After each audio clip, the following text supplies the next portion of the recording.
Hey guys, it's Ryan here with HobbiesofaMan once again, and today we're going to be doing our review for One Piece live action Arc 1, which is episodes 1 and 2.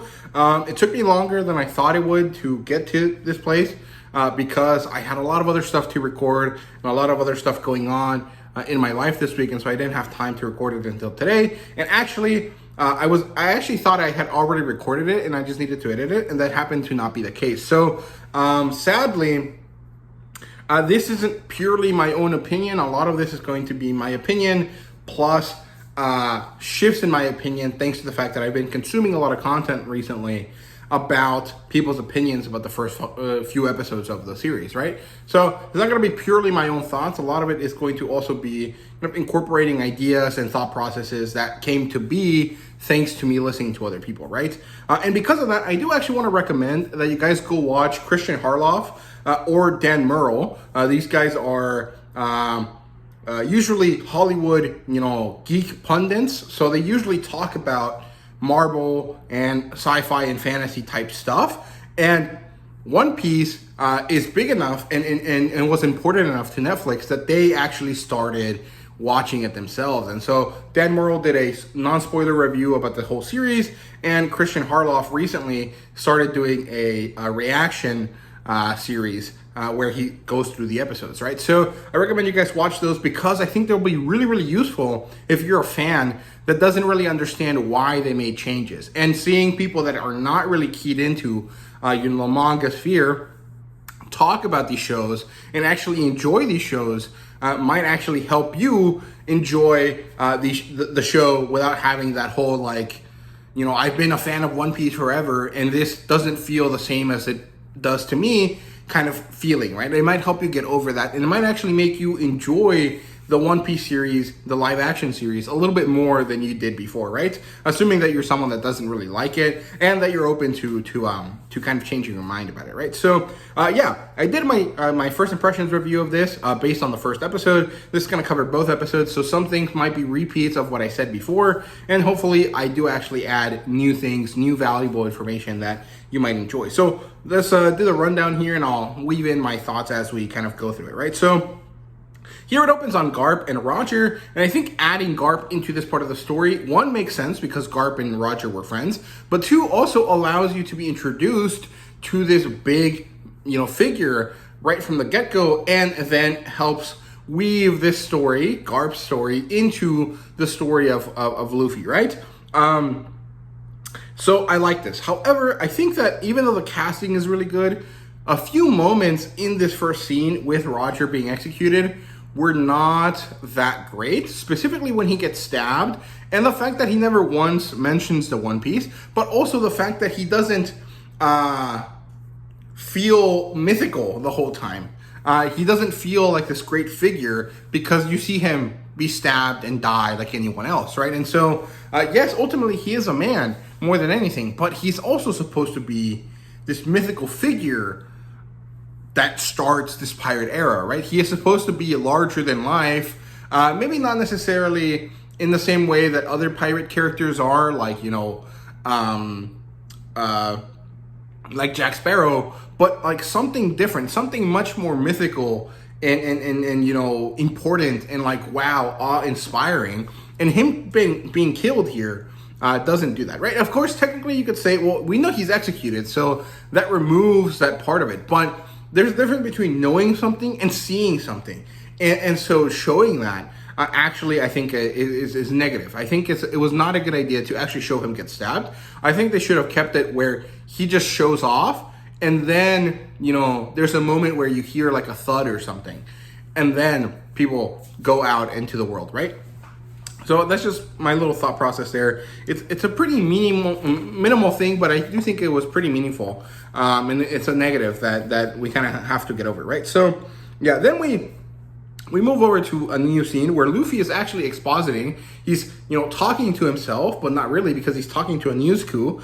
And he, shares his adventures, his dream. He shows off the type of person he is. There is this scene where they show him yelling into the ether, basically, that I think came off a little bit goofy, but overall, I think it manages to show Luffy. However, it was a little bit weird to transition from, talking gently to this animal to yelling like a psycho, right? So I don't know, but he ends up putting himself in the barrel, and then we move on to Elvira, and we have a really great introduction to her, and then we get to see the second time actually, that we have a bounty poster show up in front of the character, and I think that style choice is so good. I love it a lot. I think it's really great. Luffy meets Kobe, and they have some good moments here, just going over the interaction between Luffy and Kobe. The fact that Luffy basically created his own rival right here and right now by helping him achieve his dreams, by helping him go in the right direction. And I really like that. I think it's good. And also, it sets up this new character that is eventually going to connect with Garp and go on their own adventure that parallels Luffy. So I really like that. I think that they did a great job with setting up Kobe. And I love this actor. I think he does a great job. He does always have this kind of like afraid, constipated face on him, but he makes Kobe work very well. However, me and my roommates kept joking around the fact that he was like a bit too pretty for the type of character that he looks. And I don't know, I think he does, like, this actor, right? Morgan Davis, I think is his name, is definitely a little bit too pretty for early Kobe. But because we know that Kobe has a glow up later, I think it works that they cast someone that is so attractive looking, right? Or at least compared to what you think of Kobe initially, right? Because when I think of Kobe, I think of like 12-year-old Neville Longbottom, from the movies, and then this guy Morgan Davis, of course, is not 12 years old. He's like 20, I think, 21. But he definitely has like a pretty boy vibe to him that fits Kobe later, but it doesn't really fit Kobe now. But I also really love his glasses. Like the way that they made choices to really stick to the original manga works really well. I love that. So yeah. Then we get introduced to Zoro on Six's Island, and it's really cool. I really like the scene. Also, it's great because it shows you how badass Zoro is, but it also introduces you to Baroque works, which later becomes important if we get season 2, which I hope we do. There are people saying that there might be a possibility for it, that it's actually already been written, but it hasn't been able to be, put into action because of the strikes and because it hasn't been signed off yet. Means that there is a possibility, a very high possibility, that this is going to happen, and I can't wait. I really hope that we do get a season 2, even though I haven't even finished watching the show. I'm only at 5 episodes in. I really wanted to go into more seasons. I think that Netflix would be very intelligent to make sure that they maintain this type of quality, maybe even up the quality, and keep One Piece being their premier television type epic fantasy show, right? Their Game of Thrones, their Wheel of Time, their Rings of Power type show, because they really need one. I really do think that it is important that Netflix has its own show like that. So yeah. Then we get introduced to Nami. Again, really great introduction. It really shows you that she is a very intelligent character, and that she's willing to kind of play up situations to her favor. We finally arrive at Shellstown. We get the bar scene that introduces us to Helmeppo, but also allows us to see all of our characters become aware of each other. Not interact with each other, just become aware of each other in a way that I find very satisfying. I like that. I like how that worked. I think it's great. And it streamlines the Shellstown introduction a lot. I really like that. I think that they did a great job with how they balance, being true to the manga, but also streamlining it for, this type of content, this organized content. So I like that a lot. I think it's great. Zoro gets crucified, and then Nami and Luffy infiltrate the base after Luffy manages to free Zoro. Then they take the safe. And they battle the Marines, and finally, after a little bit of a difficulty here, they manage to beat Axe Hand Morgan, and I like it. Then Helmeppo confronts them as soon as they're about to leave, and we get the best moment here where Kobe punches the fuck out of Helmeppo and decides that he's going to become a Marine, that he's going to enlist. And he tells Luffy, next time we see each other, we're going to be enemies, which is a callback to Trafalgar Law in Sabaody Archipelago, but also is a very clear delineation of, like, these two are the same type of character, and they're going on parallel trajectories, and they're going to be ultimately each other's characters, right? The same way that Garp had Roger, Luffy is going to have Kobe. That's good. I like that. And then we also managed to develop the rivalry between Zoro and Helmeppo, which is not really a thing that exists in the manga, but that I think is really, really good because it makes sense that, if Luffy is number one, Kobe's number one on the Marine side, Helmeppo's going to be his number two, then Zoro has to, as Luffy's number two, also has to have a confrontation with Helmeppo. So I like that. I think that makes a lot of sense, and I like that a lot. Garp is called, and he decides to head to Shellstown, and then we get introduced to Buggy, and this was a great introduction. Yes, he does come off a little bit like the Joker, but also he's not like that really, so I like that. I think it's really, really good. I enjoyed this introduction a lot, and I think it was a great ending to the first episode. So, moving on to episode 2, we get more flashbacks. We finally get to see the vast majority of Luffy's story here, I think.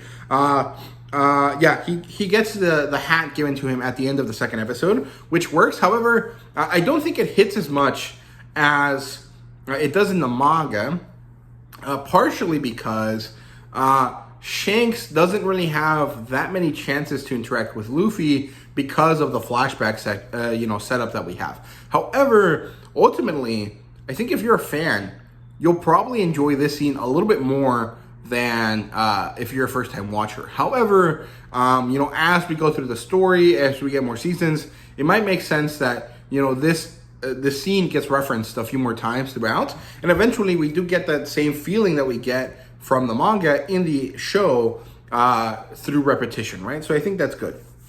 I think it's fine. Nami explains the world. She does a really good bit of exposition here where she has to explain the world to Luffy because he's stupid, but also allows the fans, the people that are watching, to learn about the world in a very organic way. I love that. I think they did great by this. Then they get captured by Buggy, and some crazy shit happens in Buggy's circus. He's insane. Everything is set up so well. He spouts off all of his cool names, all of his epithets. Luffy never gets his name right, and they have a very clear antagonistic relationship that is also connected through Shanks. I really love this. I think this is great. I really, really enjoy it. And we also get to see Buggy dislike Shanks, and we get to understand why. We don't get the flashbacks that show us exactly why, but we do understand Buggy dislikes Shanks for a very clear reason, much better than we did in the manga. And I think they did a good job of pulling some things, from forwards into backwards and putting it early on in the story, because that makes it a lot clearer for television. And I like that a lot. Now, we get to see that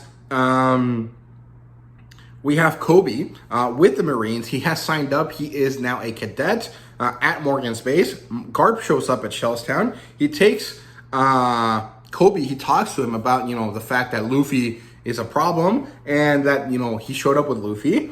Kobe then is to be mentored by Garp, and he actually takes a whole platoon of cadets, all of the cadets that have recently shown up at Shellstown. He takes them away from Morgan, he puts them on a ship, and they go chase after Luffy. Then we get another flashback here, which is the flashback that I mentioned earlier with Luffy. Then we get to see the red-haired characters be badass as fuck. The only kind of complaint I have about the flashback scenes with Luffy is two of them. First of all, just about every casting choice is amazing, except for two of them. I think Makino is not necessarily a bad casting choice, but the way that she looks in the show, especially when she's interacting with Luffy when he's trying out his gum powers, feels like a very tired mom, kind of like someone that's working past the time that they should, someone that has a lot of difficulties internally and externally.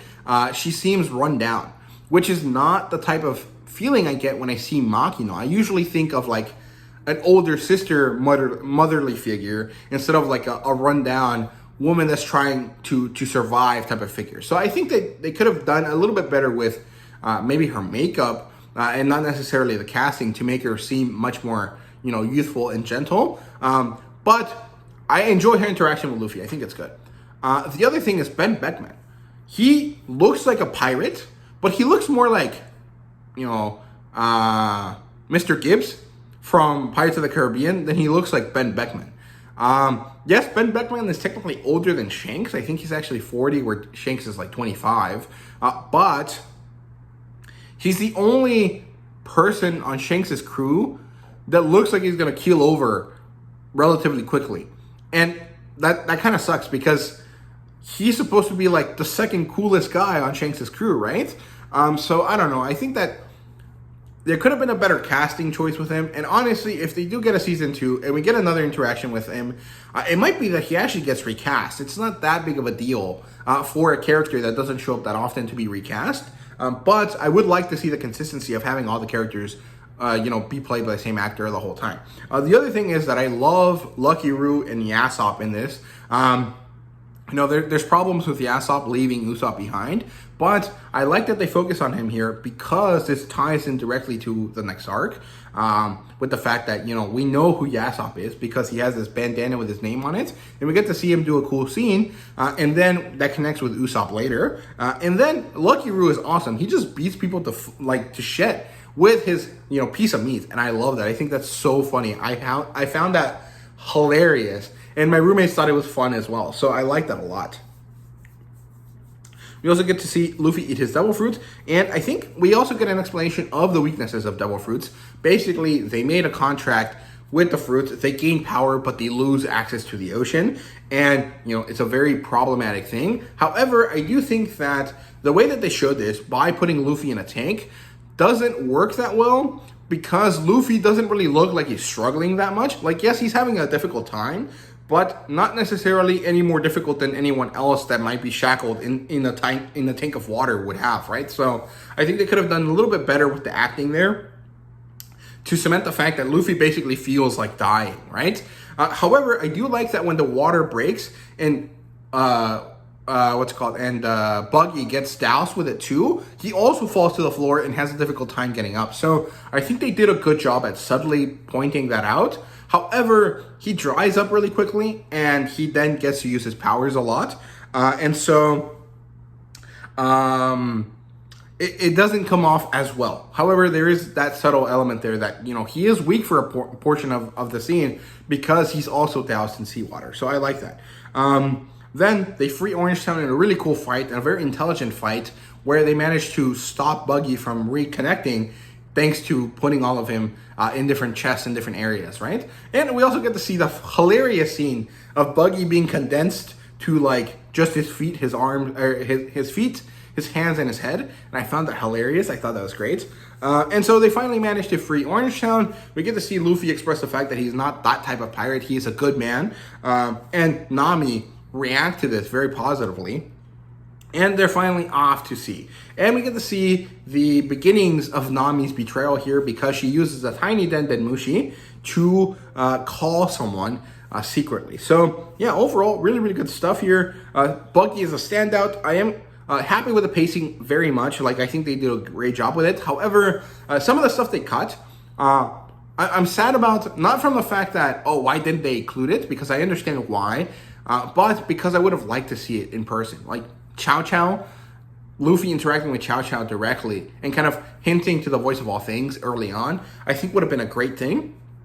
But ultimately, that is less important than developing Luffy's personality and comparing him to an evil pirate, right? So overall, I'm very happy with everything. I think that the way that they changed the story works really well. Nothing immensely important has been removed, and every addition has been useful for something, right? Whether it is to keep people interested by creating this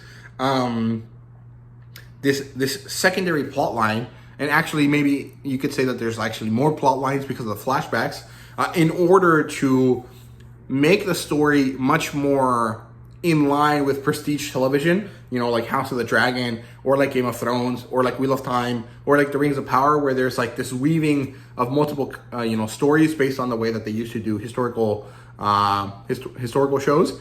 I think is good. However, I see a lot of people complain about this because they don't like it, but, actually, I don't think I've seen anyone complain about it because they don't like it. Like, they don't like that they did this. I've seen people complain about the fact that they don't like that it's not the same as the manga. And I really hope that people understand that There is no way it's going to be exactly the same as the manga, and there's actually no value in making it the same as the manga, because the point of this stuff is, one, make it more accessible to more people so that you can make money off of more merchandising, more selling, more familiarity with the IP, but also to make a story that works for television. And sadly, the manga, the way that it is, made, and the way that it's told is not for television, because there's a lot of internal dialogue, there's a lot of narration, a lot of stuff like that doesn't make sense for television. And so there's no way to make it exactly the same. You can say that, well, the anime works. Why is that able to be exactly the same? And I'll rebut by the fact that it's not exactly the same. There's way more filler. There's pacing issues with the anime, and even the early stages of the anime changed the order of operations of the plot lines in order to make it more interesting. So there is no way to make it exactly the same. If you're someone that wants it to be exactly the same, you're never going to enjoy any of this stuff. So maybe just read the manga and don't bother interacting with any secondary versions of the story, because you're never going to have fun. But if you're open about it and you understand why it is, and I think the best thing to do is actually watch it with someone that's not interested in the manga, or that has no connection to the manga, and have them watch this show, because I think the show is really, really good at captivating new audiences, and you'll probably get some enjoyment out of watching them enjoy it, which is something that the fandom for One Piece is very fond of, because there's so many YouTubers that have started doing it because they know that there's going to be people that show up that are going to enjoy the journey through someone new, So I really hope that you guys give this show a chance if you haven't already. I hope you guys enjoyed the video, and if you did, please like, subscribe, and comment down below. Let me know your thought. And thank you guys so much for watching. See you guys later.